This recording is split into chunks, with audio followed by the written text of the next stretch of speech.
Hello students. आज हम बात करेंगे आंतरिक प्रतिरोध, विद्युत वाहक बल और टर्मिनल वोल्टेज पर। मान लेते कि हमारे पास एक बैटरी है। ये केमिकल बैटरी है। ये जो चार्ज होती है ये केमिकल से होती है। कहने का मतलब है कि इसके अंदर हम जब केमिकल डालेंगे तो वो केमिकल एनर्जी इलेक्ट्रिकल एनर्जी में कन्वर्ट हो जाता है। तो जैसे हम किसी भी की बात करें H2SO4 की बात करें, जब हम इस बैटरी के अंदर केमिकल H2SO4 डालते हैं तो H2SO4 दो आयन के अंदर डिवाइड हो जाता है। एक तो होगा इसका पॉजिटिव आयन। यहां इस टर्मिनल पर मान लेते हैं कि पॉजिटिव आयन चले गए, H2SO4 डाल देते हैं इसको पर, तो इस साइड पॉजिटिव आयन चले गए और इस साइड नेगेटिव आयन चले जाते हैं, जिस कारण ये जो टर्मिनल है ये पॉजिटिव टर्मिनल बन जाता है और ये क्या है, नेगेटिव टर्मिनल बन जाता है। इनकी पावर बहुत ही ज्यादा हो जाती है केमिकल डालने के बाद। इसका मतलब इनकी एनर्जी बढ़ गई है। अब ये केमिकल एनर्जी किस में कन्वर्ट होगी, इलेक्ट्रिकल एनर्जी में कन्वर्ट हो गई है। अब इससे हम बैटरी से बल्ब ऑन कर सकते हैं या कोई भी इंस्ट्रूमेंट ऑन कर सकते हैं। जिस प्रकार किसी तार का खुद का एक प्रतिरोध होता है कि तार के अंदर भी इलेक्ट्रॉन रुक सकते हैं, उसी तरह जो केमिकल हम बैटरी के अंदर डालते हैं उसके अंदर इंप्योरिटीज होने के कारण इलेक्ट्रॉन रुक रुक कर चलते हैं। किसके कारण, इस केमिकल की इंप्योरिटीज के कारण। इलेक्ट्रॉन इधर से इधर नहीं जा सकते, बहुत ही इनको बाधा उत्पन्न होती है इस इलेक्ट्रोड से इस इलेक्ट्रोड की तरफ जाने के लिए। तो इस बैटरी के केमिकल के कारण जो इलेक्ट्रॉन रुकते हैं उस बाधा को क्या कहा जाता है, आंतरिक प्रतिरोध कहा जाता है, जिसे मैं स्मॉल आर से रिप्रेजेंट कर देता हूं। वापिस एक बार फिर रिपीट कर देता हूं कि बैटरी के केमिकल कि इंप्योरिटीज के कारण इलेक्ट्रॉन में बाधा उत्पन्न होती है, जिस कारण इलेक्ट्रॉन अच्छे से गति नहीं कर पाते। तो उस प्रतिरोध को, बैटरी के संयम के प्रतिरोध को आंतरिक प्रतिरोध कहा जाता है और इस आंतरिक प्रतिरोध को स्मॉल आर से रिप्रेजेंट करते हैं। आगे चलकर इस पर और भी अपने अच्छे से डिस्कस करेंगे। बैटरी में केमिकल डालने से बैटरी की जो एनर्जी है वो बढ़ गई है। अब इस स्थिति में यदि मैं इस बैटरी की वोल्टेज को चेक करूं तो इस वोल्टेज को बोलते हैं EMF। इसको मैं E से रिप्रेजेंट करूंगा कि बैटरी को जब हम चार्ज कर देते हैं तो उसी टाइम इनके टर्मिनल के मध्य जो वोल्टेज होती है उसको बोला जाता है EMF और इसे रिप्रेजेंट किया जाता है E से। तो हमारे पास जो EMF है, EMF को मैंने रिप्रेजेंट किया है यहां पर E से। ठीक है बच्चों, अब मैं इस टर्मिनल के साथ में या इस बैटरी को एक सर्किट के साथ में जॉइंट कर देता हूं। तो हमारे पास जो सर्किट होगा, इस सर्किट को मैं ऐसे रिप्रेजेंट कर देता हूं। इस सर्किट का जो प्रतिरोध है इसको मैंने इस साइन से रिप्रेजेंट किया है और इसका टर्मिनल मैंने यहां पर लगा दिया है। बच्चों इस कंसेप्ट को अच्छे से समझना। इस तार का या इस सर्किट का टोटल जो प्रतिरोध है इसे मैं कैपिटल आर से रिप्रेजेंट कर देता हूं, क्योंकि हम कैपिटल आर से ही रिप्रेजेंट करते आए हैं। तो ये अपने पास जो तार है या सर्किट है, इस सर्किट को जिस बैटरी से कनेक्ट कर रखा है, जो सर्किट है उसका जो टोटल प्रतिरोध है वो कैपिटल आर है। इसके पास इलेक्ट्रॉन ज्यादा हैं और इसके पास इलेक्ट्रॉन कम है। तो सिंपल सा फंडा है, जो इलेक्ट्रॉन होंगे वो किधर गति करेंगे, इस डायरेक्शन में गति करेंगे। ये इलेक्ट्रॉन इधर गति करते हुए पॉजिटिव की तरफ आएंगे। फिर ये पॉजिटिव के जो इलेक्ट्रॉन होंगे फिर ये इलेक्ट्रॉन किधर जाएंगे, इस डायरेक्शन में जाएंगे ऐसे, क्योंकि सर्किट बनाना है। सर्किट बनेगा तभी ही करंट फ्लो होगा। तो इलेक्ट्रॉन कुछ ऐसे जाएंगे, ये इलेक्ट्रॉन। तो अभी उन्होंने क्या डिस्कस किया है, आंतरिक प्रतिरोध। तो केमिकल के अंदर जब इलेक्ट्रॉन गति कर रहे हैं तो उसमें कुछ रुकावट उत्पन्न होती है। इसी को ही हम क्या बोलते हैं, आंतरिक प्रतिरोध। बैटरी के अंदर जो इलेक्ट्रॉनों को गति करने में बाधा उत्पन्न होती है। अब अच्छे से आपको कंसेप्ट क्लियर हो गया है।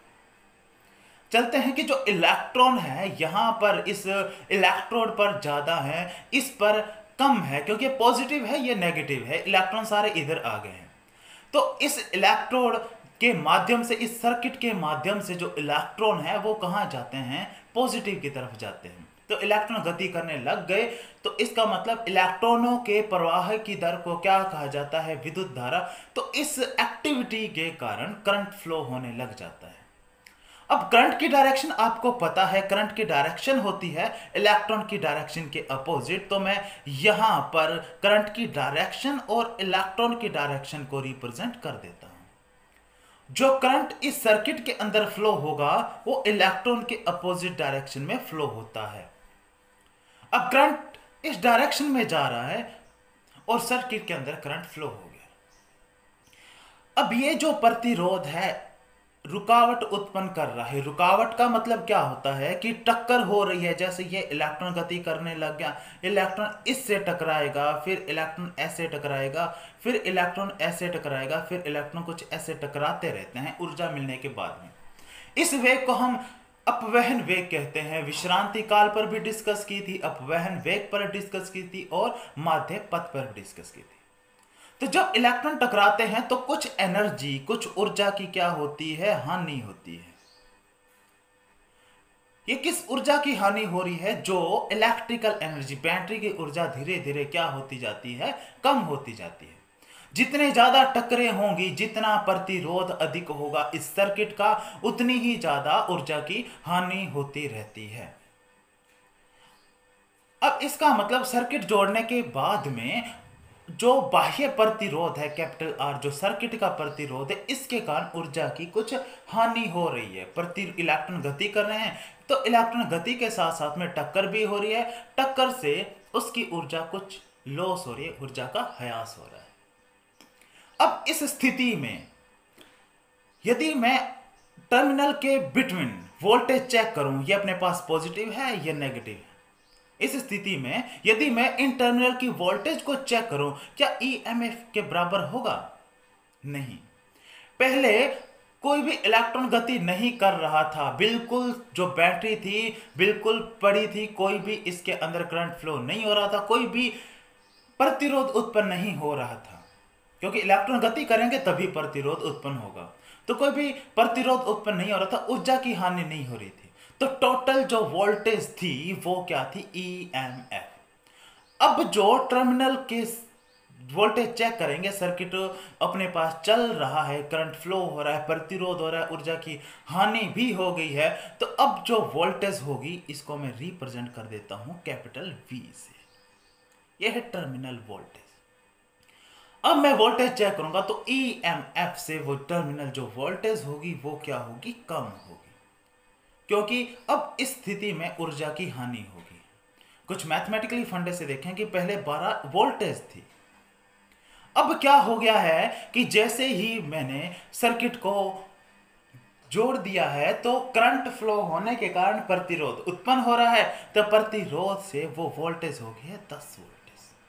ये तो हमारे पास ईएमएफ है, ये हमारे पास टर्मिनल वोल्टेज है। तो डिफरेंस लॉस कितना हुआ, 2 वोल्टेज का, बैटरी लो हो गई। जैसे कोई मशीन चलती है तो हम जैसे घड़ी के अंदर सेल डालते हैं तो सेल लो हो जाते हैं, क्यों? क्योंकि सेल के अंदर सेल की एनर्जी धीरे धीरे लॉस होती जाती है उस मशीन को चलाने के लिए। उसी प्रकार वोल्टेज का लॉस हो रहा है। कितनी वोल्टेज यहां पे लॉस हुआ है, 2 वोल्टेज का। ये किसके कारण हुआ है, आंतरिक प्रतिरोध भी मान सकते हैं, बाह्य प्रतिरोध भी मान सकते हैं। तो हमें यह तो पता ज्ञात हो गया है कि जो ईएमएफ होता है वो टर्मिनल वोल्टेज से बड़ा होता है। अब हम बात करते हैं ईएमएफ का लॉस हुआ कहां। EMF is equal to terminal voltage plus जो हमारे पास आंतरिक वोल्टेज है, इसके अंदर करंट फ्लो हो रहा है, तो इसके अंदर भी आई ही करंट फ्लो होगा, क्योंकि श्रेणी क्रम के अंदर है। इसके बाहर यदि आई करंट फ्लो हो रहा है तो इधर भी जो इलेक्ट्रॉन जाएंगे इस डायरेक्शन में जा रहे हैं, तो करंट इस डायरेक्शन में आई ही होगा। तो बैटरी के अंदर भी करंट फ्लो होता है, क्योंकि अगर इलेक्ट्रॉन फ्लो हो रहा है तो करंट भी फ्लो होगा। तो ये हमारे पास जो करंट फ्लो हो रहा है वो क्या है, आई। जो आंतरिक प्रतिरोध है वो कितना है, आर। तो जो बाह्य वोल्टेज है, बाहर की वोल्टेज, टर्मिनल वोल्टेज, वो वी है, और अंदर की जो वोल्टेज है वो कितनी है, वी आई से रिप्रेजेंट कर देता हूं, इंटरनल वोल्टेज। अब मैं ई एम एफ को लिखूंगा, E is equal to terminal voltage plus current कितना फ्लो हो रहा है, आई, और इसका रेजिस्टेंस कितना है अंदर, आर। करंट आई फ्लो हो रहा है, रेजिस्टेंस कितना है, आर। यदि मैं इस बाह्य वोल्टेज को लिखूं तो इसका भी प्रतिरोध है। यदि इस प्रतिरोध की बात करें तो इसकी भी यदि हम बात करें तो प्रतिरोध आर ही बाह्य वोल्टेज है। बाह्य वोल्टेज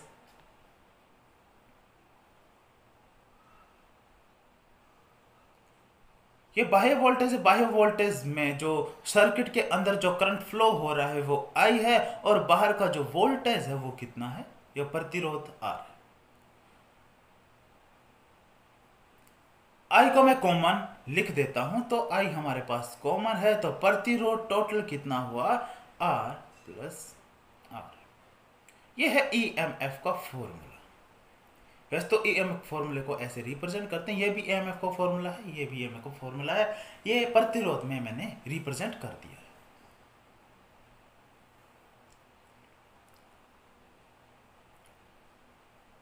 यदि किसी भी बैटरी का इंटरनल रेजिस्टेंस 0 हो,